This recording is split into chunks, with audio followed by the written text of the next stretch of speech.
اعوذ باللہ من الشیطان الرجیم فاسألوا اہل الذکر ان کنتم لا تعلمون صدق اللہ العلی العظیم وقال اللہ عز وجل فی شان حبیبہ مخبرا وآمرا ان اللہ وملائکتہ یصلون علی النبی یا ایہا الذین آمنوا صلوا علیہ وسلموا تسلیما اللہم صلی علی سیدنا و مولانا محمد وبارک وسلم صلو علیہ صلاۃ و سلام علیک یا رسول اللہ یا حبیب اللہ۔ درود حضوری کا نذرانہ عقیدت پیش کریں۔ صلی اللہ علیک یا رسول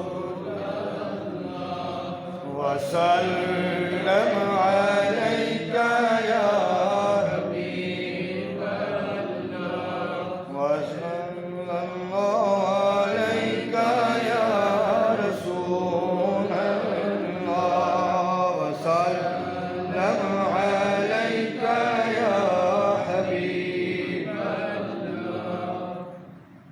آج مختلف مسائل ہیں جن میں سے زیادہ تر مسائل ان احباب کے لیے بڑے ضروری ہیں جو اللہ کے فضل و کرم اور اس کے احسان سے اس سال عمرے پہ جا رہے ہیں یا اللہ پاک نے ان کو حج کے لیے متعین فرمایا ہے۔ اللہ پاک ہم سب کی خیر عطا فرمائے۔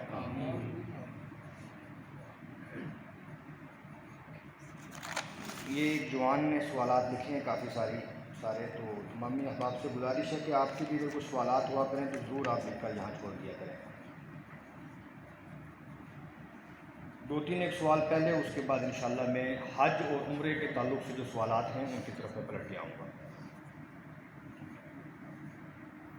یہ کہتے ہیں کہ ہم جس معاشرے میں رہتے ہیں، ہمارا جو ماحول ہے، پہاڑی ماحول جس کو کہیں، پہاڑی کلچر، اس کے اندر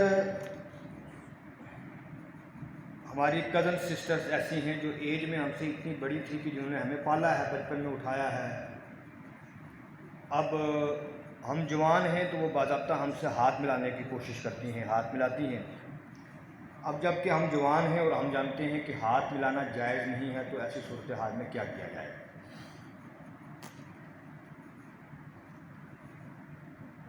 دیکھیں، شرعی اعتبار سے شریعت نے جس چیز کو ناپسند فرمایا ہے اس سے باز رہنا یہ اخلاقی اعتبار سے اچھا عمل ہے، برا عمل نہیں ہے۔ مطلب کسی کو یہ لگتا ہو کہ کسی کو منع کر دینا کہ سلام مت کرو، یہ برا عمل ہے، ایسا نہیں، یہ ایک اچھا عمل ہے اور یہ امر بالمعروف ہے اور نہی عن المنکر بھی اس میں شامل ہے۔ مثلا کزن سسٹر آپ سے سلام کرنے کے لیے آ رہی ہے اور آپ سے ہاتھ ملا رہی ہے، اس کو آپ یہ کہتے ہیں کہ میری بہن آپ جوان ہیں اور میں بھی جوان ہوں، آپ میرے ساتھ مصافحہ نہ کریں، یہ نہی عن المنکر ہے۔ اور آپ ان کو یہ تعلیم دیں کہ آپ کسی بھی غیر محرم کے ہاتھ میں اپنے ہاتھ کو نہ دیں، یہ امر بالمعروف ہے۔ لہذا سب سے بڑا اخلاق یہ ہے کہ آپ ایسے موقع کے اوپر بھی اللہ کے نبی صلی اللہ علیہ وسلم کی بتائی ہوئی تعلیمات کے اوپر عمل پیرا ہوتے ہوئے امر بالمعروف اور نہی عن المنکر کو فوکس کریں۔ انشاءاللہ عز و جل اللہ پاک آپ کی عزت میں اضافہ فرمائے گا۔ دوسری صورتحال یہ ہوتی ہے کہ کچھ ہماری تائیاں ہیں، مامیاں ہیں۔ مامی تو ویسے بھی غیر محرم ہے، جو ایج کے اندر زیادہ تو ہیں، 40 ہیں، 42 ہیں، 40 پلس ہیں، لیکن سن ایاس کو نہیں پہنچی، یعنی نا امیدی کی عمر کو نہیں پہنچی، 50-55 کی ایج کو نہیں ٹچ کر رہی ہیں۔ اگر تو وہ سن ایاس کو ہیں تو ان سے مصافحے کی صورت جواز اور عدم جواز کی دونوں ہیں، یعنی اگر انتہائی بزرگ ہیں ان کو ہاتھ ملانے کی صورت میں آپ کو یقین ہے کہ اس میں کسی قسم کی شہوت کا اندیشہ نہیں ہے تو آپ ہاتھ ملا سکتے ہیں۔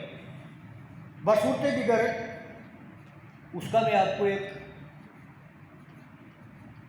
بہترین حل بتاؤں جس کے اوپر میں بھی کبھی عمل پیرا ہونے کی کوشش کرتا ہوں۔ آپ کی چچی صاحبہ ہیں، آپ کی تائی صاحبہ ہیں، وہ آپ کو بچہ یقیناً مانتی ہیں، جانتی ہیں، اچھی نیت سے آپ سے مصافحہ کرتی ہیں۔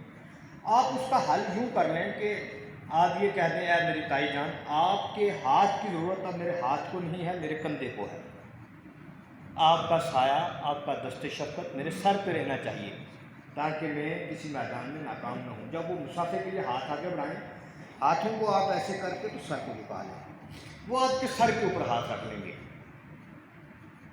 ظاہر سی بات ہے، سر پہ بال ہیں، کسی نے ہاتھ رکھ دیا تو کوئی کام سخت حکم شریعت کے بعد سے نہیں ہے۔ اس میں ان کی دل آزاری بھی نہیں ہوگی، کوئی سختی بھی نہیں ہوگی، اور ان کی محبت بھی برقرار رہے گی، اور شریعت کا حکم بھی پورا ہو جائے گا۔ دوسرا یہ سوال کیا، انہوں نے کہا کہ میں پیشے سے انجینئر ہوں اور ہمیں جو ٹی اے ملتا ہے وہ بڑا کم ہوتا ہے، اور کانٹریکٹر کی ذمہ داری ہوتی ہے کہ وہ ہمیں سائٹ پہ لے کر سائٹ وزٹ کروائے، لیکن اب کیونکہ وہ اس ذمہ داری کو انجام نہیں دیتے تو ہم اگر اس ذمہ داری کو انجام دیتے ہیں تو ہماری سیلری کا آدھا حصہ اس میں لگ جاتا ہے۔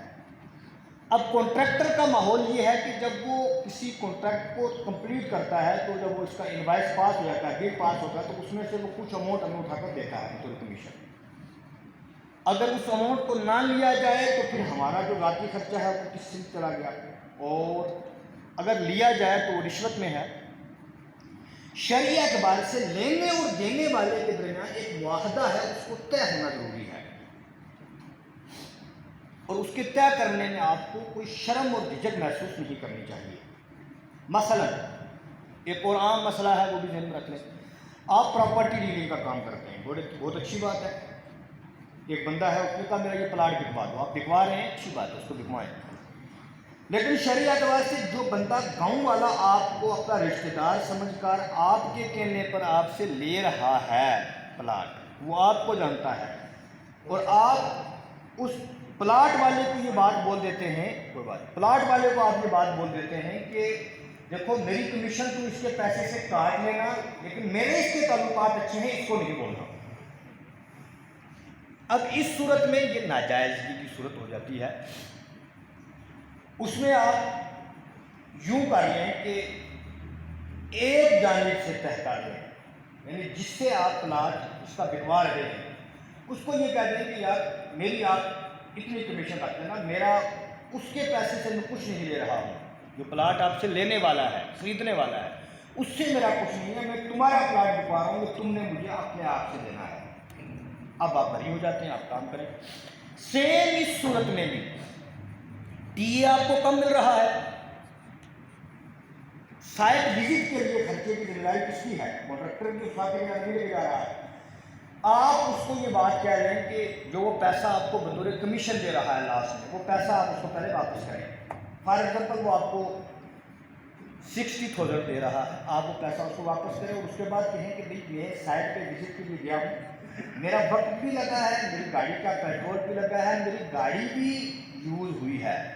دیکھیں جب آپ کسی بھی کانٹریکٹ کے لیے یونٹ پرائس نکالتے ہیں تو خالی پیٹرول کی قیمت ایڈ نہیں ہوتی ہے، گاڑی کی بیسک پرائس کتنی ہے، اس کی لائف کتنی ہے، وہ کتنی چلی ہے اس کام کے اندر، باضابطہ طریقے سے اس کو بھی نکالا جاتا ہے۔ 10 لاکھ کی گاڑی ہے، اس کی 15 سال کی ایج ہے، اب وہ 10 لاکھ کے حساب سے 15 سال کی ایج کو اس کو ملٹیپلائی کر کے ڈیوائڈ کر کے اس کی پرائس نکالی جاتی ہے کہ پر ڈے پر اوور کتنی اس گاڑی کی ہمیں پرائس پڑ رہی ہے۔ آپ میری بات سمجھ رہے ہیں؟ اس حساب سے آپ اس کو کاسٹ کریں کہ جو پیسہ آپ نے جو 50,000 دیا اس کو اتنا واپس رکھیں گے، 5,000 روپے آپ رکھیں گے، 45,000 آپ مجھے جو آپ دے رہے ہیں یہ نہ رشوت میں ہے نہ یہ کمیشن میں ہے، جو سائٹ وزٹ کیا ہے اس کے میرے ٹائم جو اسپینڈ کیا ہے اس کا پیسہ ہے، اور جو میری گاڑی کا آنے جانے کا خرچہ ہے میں یہ وہ لے رہا ہوں، اس سے آپ رشوت سے بچیں گے۔ اور دوسری بات یہ ہے کہ اس میں انتہائی سختی سے کام لیں، کیونکہ جب آپ شروع کے اندر تھوڑی سی نارمل پالیسی اپلائی کرتے ہیں، پیسہ کیا ہے؟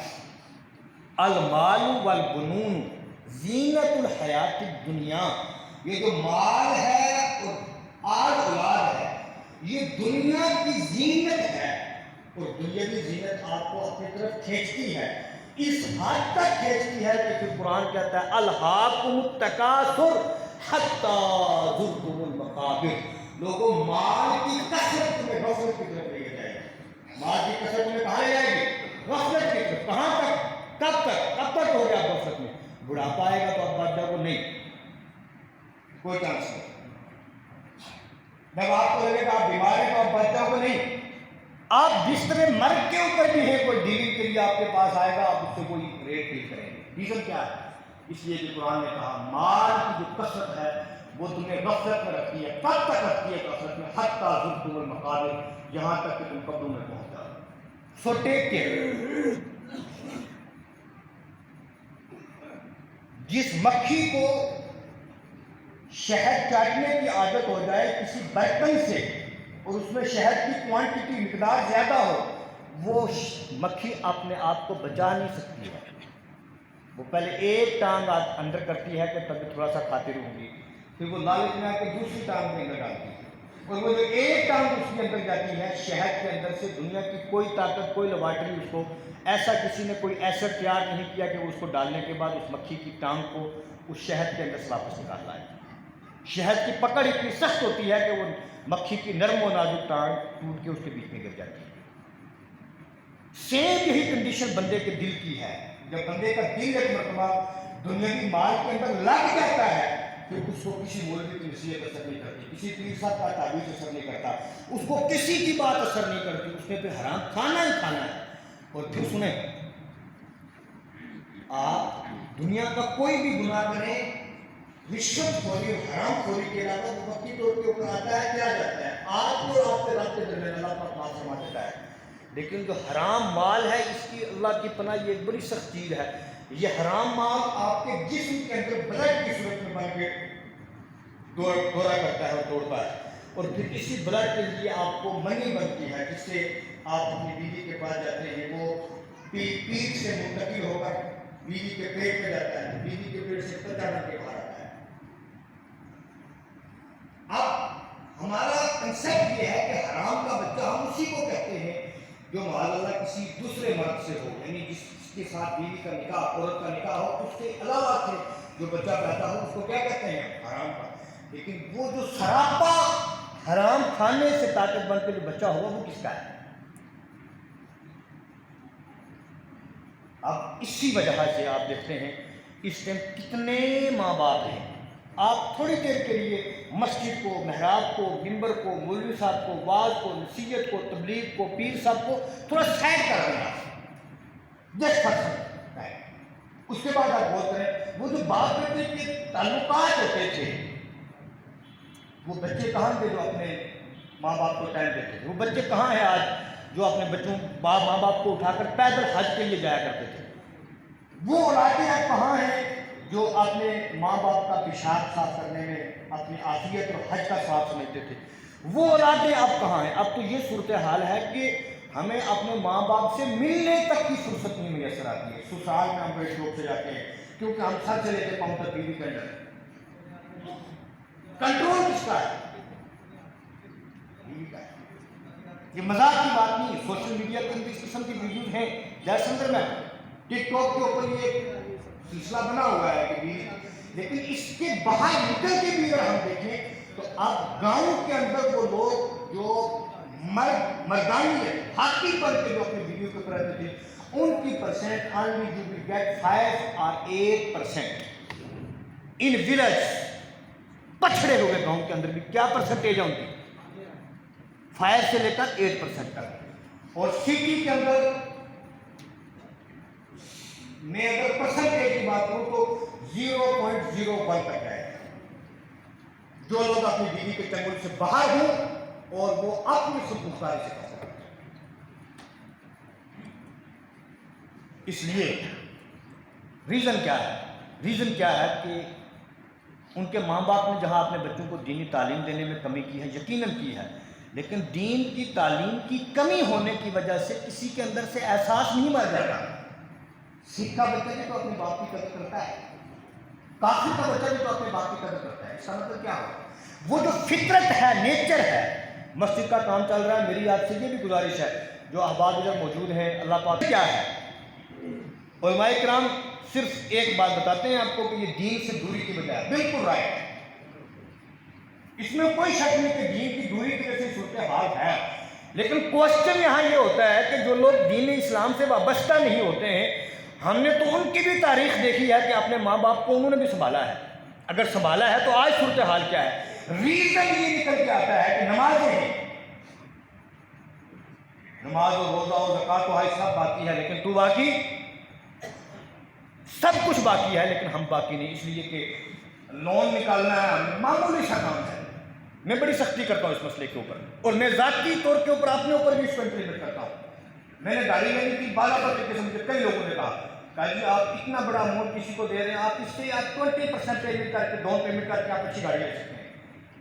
لیکن میں نے کہا ٹھیک ہے، ہندوستان کے جس ملک میں ہم رہتے ہیں یہ دارالحرب ہے، جہاں مسلمان اور کافر کے درمیان جو لین دین ہے وہ سود کی صورتحال نہیں ہوگی. لیکن میرے حضور نے فرمایا ہے، فرمایا سودی کاروبار لین دین اس لیے جس طرح معاذ اللہ اپنی ماں سے 70 مرتبہ زنا کرنا، تو معاذ اللہ وہ نحوست تو باقی ہے. سیکنڈ ہینڈ گاڑی لے آپ کو کس نے مجبور کیا؟ بزنس کے لیے آپ 60 لاکھ روپے لون لے رہے ہیں، کیا کرنا ہے اس کو؟ آپ جتنے اس ٹائم گورنمنٹ ڈپارٹمنٹ میں جاب کرنے والے ہیں، ہوم لون لے کے رکھا، آپ نے کیا مجبوری ہے؟ ہوگا کیا؟ میری اس بات کو ذہن میں رکھیں. آپ اس غلط فہمی میں رہے کہ میری 1.5 لاکھ کا منتھلی سیلری ہے، 20,000 25,000 کا میرا کاٹنے میں بچ جاؤں گا. دیکھتے رہنا وہی چیز جو آپ کو 10 لاکھ روپے کی تو اس کو 15 لاکھ میں خریدتے ہیں. اور اس کی نحوست دیکھنا، جب تک وہ لون ختم نہیں ہوتا تمہارے گھر کے اندر کبھی پیسے کے اعتبار سے برکت نہیں آ سکتی. نو نیور.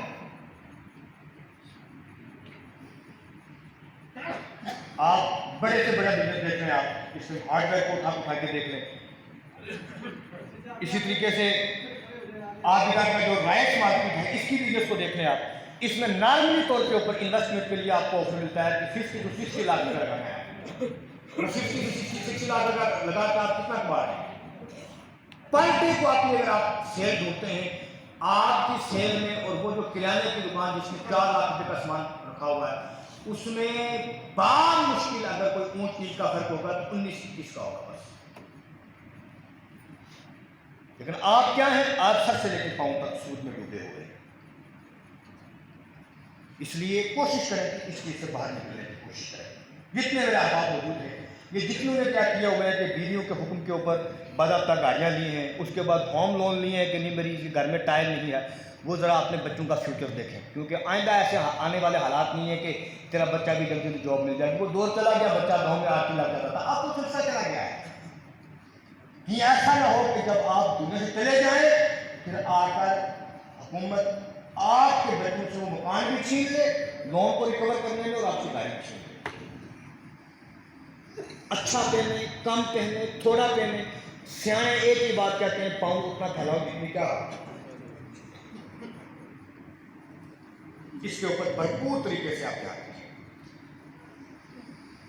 دوسرا سوال یہ تھا کہ مفتی صاحب آپ جمعے کے دوران خطبے کی لاٹھی نہیں پکڑتے ہیں، حالانکہ ہمارے ہاں جمعے کے دوران عصا ہاتھ میں پکڑتے ہیں. پہلی بات میں آپ سے یہ کہوں کہ اگر کوئی معتمد عالم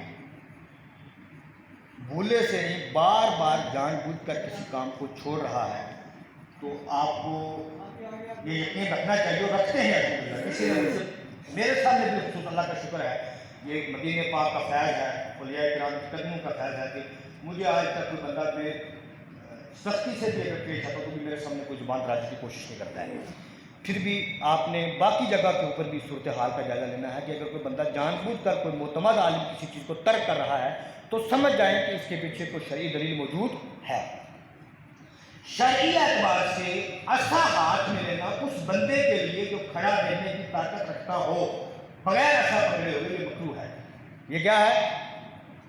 مکروہ ہے. یعنی عبادت سے اپنے آپ کو دوسری طرف مشغول کرنا ہے، اس لیے یہ عصا اپنے ہاتھ میں نہیں پکڑا جاتا. دوسری کہتے ہیں کہ خطبے کے دوران دعا کرنا. خطبے کے دوران دعا کرنے کے بارے میں فقہاء احناف کے درمیان بھی اختلاف موجود ہے، لیکن صحیح قول یہ ہے کہ 2 خطبوں کے درمیان امام تو دعا کر ہی سکتا ہے، مقتدی حضرات بھی دعا کر سکتے ہیں. یعنی امام صاحب جب یہ خطبہ پڑھ کے بیٹھ جائیں اور دوسرے خطبے کے درمیان جو وقفہ ہوتا ہے اس کے درمیان دعا. اب وقفہ بڑا مختصر ہوتا ہے، اس مختصر وقت میں مانگا کیا جائے؟ اس وقت میں آپ یہ مانگیں اللہم ربنا آتنا فی الدنیا حسنۃ وفی الآخرۃ حسنۃ وقنا عذاب النار۔ یہ وہ دعا ہے جس میں دنیا اور آخرت کی ہر چیز موجود ہے۔ ترجمہ اس کے لیے ہے اے اللہ ہمیں دنیا کی ساری بلائیاں عطا فرما، آخرت کی بلائیاں عطا فرما، اور ہمیں آخرت میں جہنم کے عذاب سے محفوظ فرما۔ جمعے میں دیر سے آنے والے نمازی کا کیا حکم ہے؟ جمعے کے روز جو لوگ جن لوگوں کا معمول یہ ہے کہ خطبہ شروع ہو کر آتے ہیں اور وہ آ کر باضابطہ طریقے سے ادھر خطبہ ہوتا ہے جو وہ سنتے پڑھتے ہیں، جمعے کی نماز سے پہلے جو خطبہ ہے یہ جمعے کی نماز کی ایک شرائط میں سے ایک شرط ہے۔ جو بندہ جمعے کے خطبے میں شریک نہیں ہوتا ہے، خطبہ نہیں سنتا ہے، یقیناً اس کی نماز جمعہ نہیں ہوتی، لہذا وہ احتیاط کرے۔ پچھلے سوال کیا کہ ہم نے منت مانگی تھی کہ اگر میرا یہ کام ہو جائے تو میں لوگوں کو کھانا کھلاؤں گا، عام منت مانگی تھی لوگوں کو کھانا کھلاؤں گا۔ اب کیا وہ کھانا میں صرف غرباء کو کھلاؤں یا سب لوگوں کو کھلا سکتے ہیں؟ دیکھیں جو صدقات واجبہ ہیں، صدقہ فطر ہے، زکوٰۃ ہے، یا کوئی منت کا صدقہ ہے، اس کا خود بھی کھانا جائز نہیں ہے اور جو صاحب نصاب لوگ ہیں ان کو کھلانا بھی جائز نہیں ہے۔ منت کے وقت یہ نیت کی ہو غریبوں کی یا نہ کی ہو، منت کا صدقہ ہے۔ اب آپ کے لیے ضروری یہ ہے کہ آپ اس کو فقط غرباء کو ہی کھلائیں۔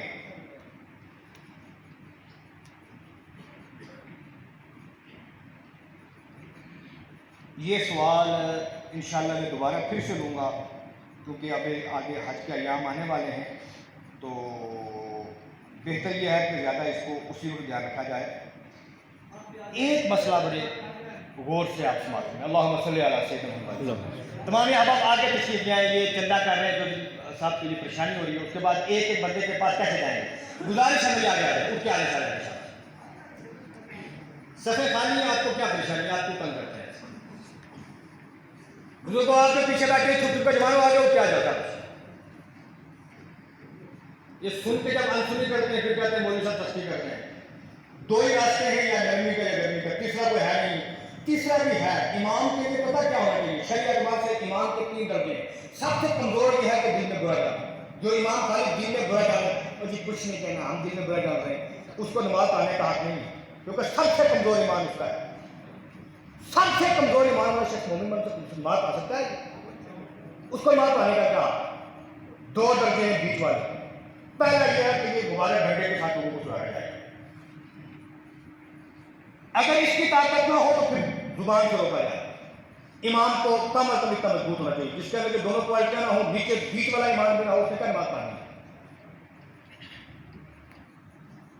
اس نے کوئی نماز پڑھنی ہے؟ 3 کیٹیگریاں ہیں، تیسرے درجے کا ایمان کیا دل میں برا جاننا، جو خالص لوگوں کو دل میں برا جانتا ہے وہ کوئی نماز پڑھا رہا ہے؟ ایمان تو کم از کم اتنا مضبوط ہونا چاہیے کہ وہ بندوں کا وکیل ہوتا ہے رب کی بارگاہ میں، خوش آمدید کر کے آگے آؤ آگے آؤ آگے آؤ آگے آؤ۔ دھوبی کا کتا نہ گھر کا نہ کاٹا۔ دودھ پاک پڑھے اللہم صلی علی سیدنا محمد مبارک وسلم، سیدنا محمد مبارک وسلم، صلو علیہ السلام علیہ وسلم۔ اسی بات کہتے ہیں کہ برشا کی مال سے کہاں خرچ کیا جائے؟ سمجھے، مرنے والا مر گیا، پیچھے اس کے 4 بچے ہیں، ہر بچہ مالی اعتبار سے بھی الگ ہے، ذہنی اعتبار سے بھی الگ ہے، صحت کے اعتبار سے بھی الگ ہے۔ وراثت برابر تقسیم ہوگی، جس طرح 2 حصے مرتے ہیں، نصف ہے، اس نصف کے حساب سے وراثت میں کیا ہونا ہے؟ برابر تقسیم ہونا ہے۔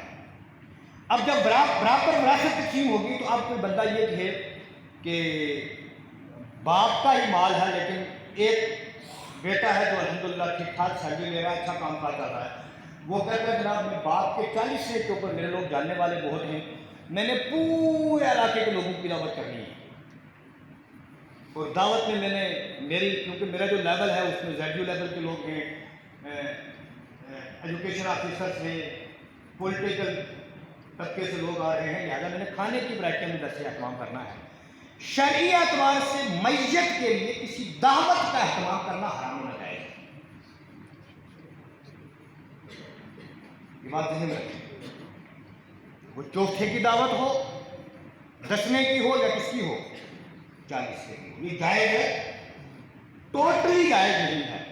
اب ہمارے ہاں جموں میں ایک کلچر ہے، وہ یہ کہتے ہیں کہ فلانے کا 40واں فلانے دن ہوگا، وہاں یہ معمول ہوتا ہے کہ دعائے اشارے ثواب کی نارمل کھانا بنتا ہے، وہ لوگ اس لیے اعلان کرتے ہیں تاکہ جو لوگ بیچ میں جو لوگ ایک تانتا بندہ رہتا ہے، مثال کے طور پہ ایک بندے کو 10 بھینسیں ہیں، گھر والا انتقال کر گیا، اس کی بیوی کیا کرے گی؟ بھینسوں کو سنبھالے گی کہ جو ایک ابھی آیا 4 کیلے لے کے اس کو چائے دے گی، پھر آدھے گھنٹے کے بعد جس سے 4-5 کیلے لے کے آگے دعا کرنے کے لیے اس کو کیا کرے گی؟ چائے دے گی۔ اس سے بہتر یہ ہے کہ دن طے ہو جائے تاکہ ان میں آ جائیں، جو باقی والے دن ہیں وہ جو مرنے والا بیچارہ مر گیا، پیچھے جو نظام چھوڑ گیا ہے، جو بیوی اس نظام کو سنبھال رہی ہے تاکہ اس کام میں انٹرفیئر نہ ہو، اس چیز سے بچنے کے لیے ایک دنوں کا تعین ہوتا ہے تاکہ سارے لوگ جو جنازے میں نہ آ سکیں وہ کس دن آ جائیں؟ چہارم میں۔ جو چہارم میں نہ آ سکیں وہ کب آ جائیں؟ 10ویں میں۔ جو 10ویں میں نہ آ سکے وہ کب آ جائیں؟ 40ویں میں آ جائیں۔ اب یہاں پر یہ ذہن رکھیں کہ میت کے مال سے، صرف مرنے والے کے مال سے، ترکے میں سے تجہیز و تقسیم، مرنے والے کو غسل دینے میں جو خرچہ ہوتا ہے، جو اس کے کفن پہ خرچہ ہوتا ہے، جو اس کے قبر نکالنے پہ خرچہ ہوتا ہے، جو قبر کی جگہ اگر خریدی جائے اس پہ خرچہ ہوتا ہے، اور تیسری چیز اگر میت کے اوپر کسی کا قرضہ ہو، ان 3 خرچوں کے علاوہ وہ 4 بھائی ہیں، اگر ان چاروں بھائیوں کے مشورے کے علاوہ کوئی خرچہ جائز نہیں ہے۔ اگر عام معمول کے مطابق وہ چہارم یا 10ویں کا اہتمام کرتے ہیں، وہ سب سے جو نیچے طبقے کا، غریب طبقے کا جو بھائی ہے وہ اس کے لیول کے حساب سے کریں۔ اگر انہوں نے کیا کرنا ہے؟ میت کی وراثت سے خرچہ کرنا ہے۔ اگر مولوی صاحب کو بھی 10,000 روپے اصحال ثواب کے لیے دینا ہے تو بدو دعا، اچھی بات ہے، دینا چاہیے، مدارس کے بچے مستحق ہیں ان کو دیں، لیکن وہ سب سے چھوٹا غریب والا ہے، مان لیا اعتبار سے غریب، عمر کے سب سے چھوٹا نہیں، اس کو پوچھا جائے کہ آپ کا یہ پیسہ ہے، ہمارا یہ مشورہ ہے، اگر آپ کہیں تو اس مال وراثت سے دیا جائے، اگر ایسے دیا جائے تو جائز نہیں ہے۔ لہذا ان چیزوں سے گریز کریں۔ آپ سمجھ رہے ہیں کہ ہمارے چوتھے سے، 10ویں سے، 40ویں سے میت کو فائدہ ہو رہا ہے اور اس فائدے کی بحث میں آ کر آپ میت کی وراثت سے خرچ کر رہے ہیں، ایسا نہ کریں، اللہ پاک ہم سب کی خیر فرمائے۔ اور یہاں کا یہ بھی ذہن رکھیں، جن کے ماں باپ، جن کے غریب لوگ جوانی میں یا بڑھاپے میں کینسر کے پیشنٹ ہو کر یا مہلک امراض کے پیشنٹ ہو کر ان کی زندگی کی آدھی جمع پونجی ان کی بیماری پہ لگ جاتی ہے، آخری وقت میں ان کا اس سے زیادہ پیسہ 10ویں میں، 40ویں میں لگتا ہے۔ لہذا یہ بات ذہن میں رکھیں، 10واں 40واں ہمارے نزدیک، علماء اہل سنت کے نزدیک ایک امر مستحب ہے، نہ سنت ہے، نہ سنت مؤکدہ ہے، نہ غیر مؤکدہ ہے، نہ فرض ہے، نہ واجب ہے، کچھ نہیں ہے۔ کر دیا تو بہتر ہے، نہ کیا تو کوئی گناہ نہیں ہے۔ آپ کو کوئی ضروری نہیں ہے اگر آپ قرضے میں ہو، قرضہ لے کر 4واں 10واں 40واں کرنا جائز نہیں ہے۔ فقط آپ گھر کے اندر 2 بندے بٹھائیں، بچوں کو بٹھائیں، گھر کے اندر جتنی روٹی بنے، روٹی کے بغیر کی دعا کریں تو بھی الحمدللہ احصال ثواب کی محفل ہو جائے گی۔ اللہ پاک ہم سب کی خیر فرمائے۔ وآخر دعوانا